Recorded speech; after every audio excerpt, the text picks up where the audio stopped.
Okay, learning objective 6.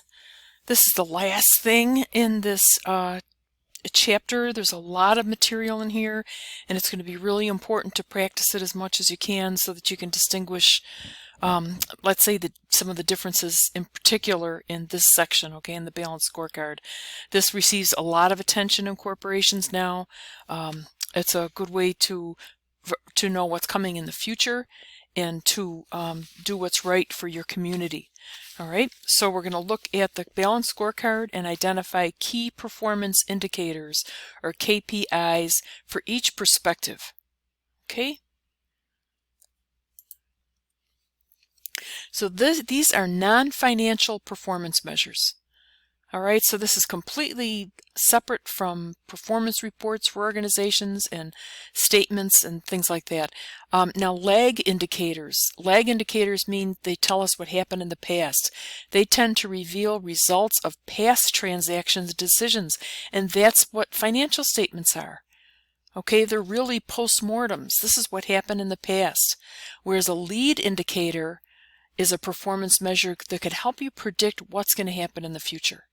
Okay, so you can see why these would be so important. I mean, the lag indicators are important too because they tell you where you were and what the results were, but we're really interested in what's going to happen in the future. So the balanced scorecard is that type of animal, okay? The balanced scorecard balances financial performance from operational performance. Okay, and it's a major shift in how corporations evaluate themselves. Financial indicators are no longer the sole measure of performance. Before the 20th century, before the turn of the century, you weren't even born, were you? Oh God! But all those our focus in the past was always on financial measures. Okay, but now it's we're more in tune to the balanced scorecard. So, key performance indicators, these are summary performance metrics that are used to assess how well a company is achieving its goal. Okay, and we report it on a report actually called the balanced scorecard. And here's sort of an example of how it works together. This is your company strategy, and the financial perspective looks at how do we work with our shareholders. Okay, they've got certain goals for the corporation. Are we meeting their goals? And how can we evaluate the financial perspective? And the customer perspective. Are we serving our customers? How do they see us? Okay, you can only imagine how important this is to a company. It's everything. Okay, the internal business is what business processes must we excel? What are the most important internal business processes? All right, and then learning and growth. Can we continue to improve and create value? Now, all of these four, we're looking at 4 perspectives here. All right, there are other ways to do this. If you Google balanced scorecard, you'll see many, many different models out there, but this is a good generic basic model. We've got financial, customer, internal business, learning and growth. Okay, and these perspectives all influence our company strategy. So linking company goals to KPIs, to key performance indicators. Let's say that we've got our indicator. Well, let's start out with the goal.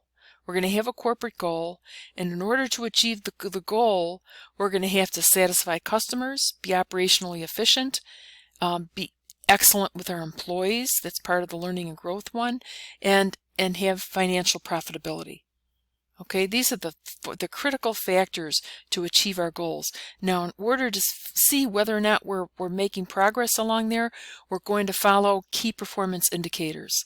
And an example of a KPI for customer satisfaction would be how much of the market do we have? Okay, is it increasing or decreasing? For operational efficiency, what's our yield? What are we producing? Okay, for employee excellence, how many hours are we putting into employee training? What kind of certifications do they have? And for financial profitability, we might be looking at revenue growth. Okay, so these are key performance indicators, and these are actually when it comes to managerial accounting, this stuff is a lot more interesting than the financials. Don't ever tell anybody I said that, but it is, okay, because you can see where you can make a difference in a company and then have an impact. So that's what's fun about being in business. Now, the financial perspective, we cover things like, how can we increase our revenue, or how can we control our costs, or how can we use our assets more efficiently? Okay, the financial perspective is probably one of the clearer ones. So here you're looking at revenues, expenses, and productivity. Okay. Now the customer perspective, this is an interesting one. How's our price? Is this a great price compared to other dealerships? Okay, we've got a guy who wants to sell a car. How's the quality? How does it rate in Consumer Reports? Okay, how's our sales service?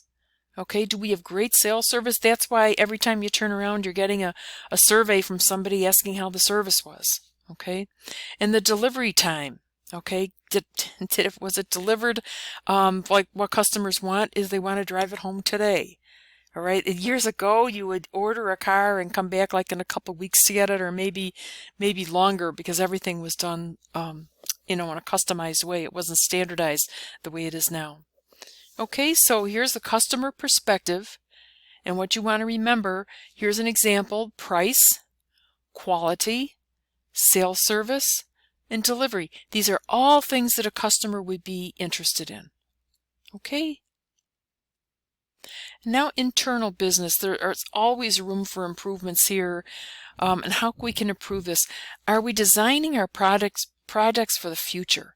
Is there innovation we should be doing? Does our internal process reward innovation and creativity? Does it allow for it? Is there room for it in our process? Okay. In terms of operations, is our manufacturing process as efficient as possible? Okay, rarely. There's always room for improvement in operations. Okay, so that's something you could work on forever. Post-sales service. Are we keeping our customers happy after the sale is made?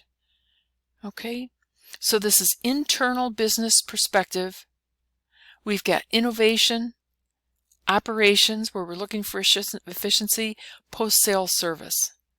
Are customers happy here? Now, sometimes it's tricky, like, why is this a customer perspective or is it an internal business perspective? It's hard to divide up these indicators into, the home that they belong, so be careful with that. We've got to work some problems here so you get to practice it. And learning and growth, employees are critical. The cost of replacing a person is very high. So for learning and growth, we're looking at employee capabilities. Have we attracted and retained skilled employees?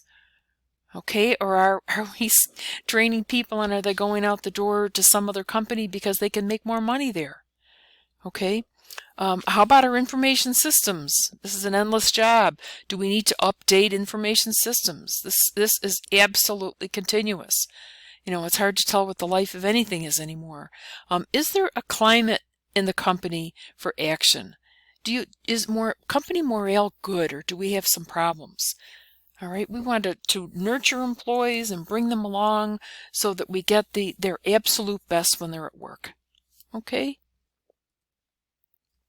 And then also sustainability and performance evaluation. Sustainability is a huge issue, all right, and you should know it better than anybody because it's going to be your world. We want to incorporate relevant sustainability key performance indicators in the performance evaluation system. Okay, so that the executives are actually evaluated on this, and it's going to affect their bottom line. So human sustainability. The people in society, this is what Pepsi looks at. And if you Google any of this stuff, if you look at like corporate sustainability reports, CSR, for any major corporation, you'll find a great big example out there that you'll be shocked that you didn't even know that existed in the world. Maybe I'll put one together for us to look at. And then we've got talent sustainability on people, environmental sustainability. All right, are we doing our best for the planet? Financial performance? Okay, responsible and sustainable sourcing. All right, are we buying our raw materials from a company that has slavery or has child labor? And is that what we really want to do? Because our market will find out. In community and philanthropy, okay, are we doing our share? Okay, I think that is just about the end of it. Well, it's close to the end of it. Yep, it's the end of it. So this was a big chapter, and we'll do problems in each one of these things. I still owe you a piece for the variance analysis. I want to do that one a little bit differently, but make sure to come to class.